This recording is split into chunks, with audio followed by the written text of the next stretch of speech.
Quest Audiobooks presents an unabridged recording of Witch Out of Luck, a Blair Wilkes mystery by Elle Adams, narrated by Eilidh Beaton. Chapter 1. The frisbee hovered in the air, and I waved my wand, directing it at Nathan with a levitation spell. He caught it and threw it back, faster than I'd expected. The frisbee sailed past my head, and I raised my wand and gave it another wave. I was a bit too vigorous with my movement because the frisbee flew wildly off course and plunged into the lake. Oops, might have been a bit too enthusiastic there. I walked to the shore and flicked my wand, levitating the frisbee out of the lake onto the grassy bank.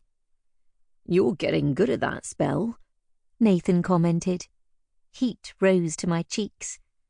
I had to master a levitation spell first to compensate for being the clumsiest witch on the planet.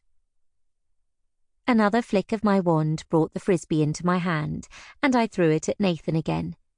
He didn't have a wand, not being paranormal, but he didn't need one.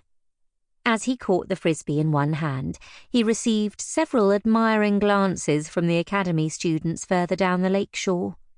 He jerked his head at them. "At this rate, you'll be joining their sky hopper game in no time at all." "Please, no. Helen's already tried to recruit me to supervise the academy's big game at the end of the month. I have to sneak in and out the back door of the Witches' HQ to avoid her."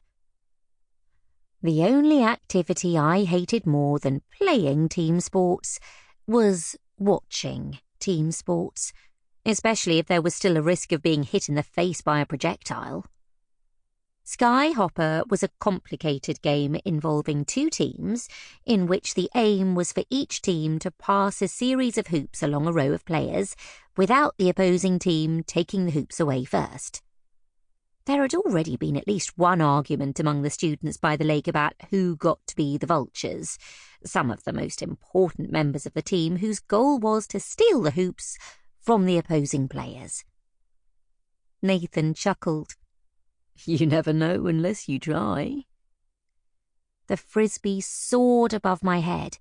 I hopped, missed, and snapped the fingers of my right hand, transforming into fairy mode. My wings came out, beating, and I flew high enough to catch it. "That's cheating," he said teasingly. "Not all of us can fly." "I'd rather fly this way than mount a broomstick." Sample complete. Ready to continue?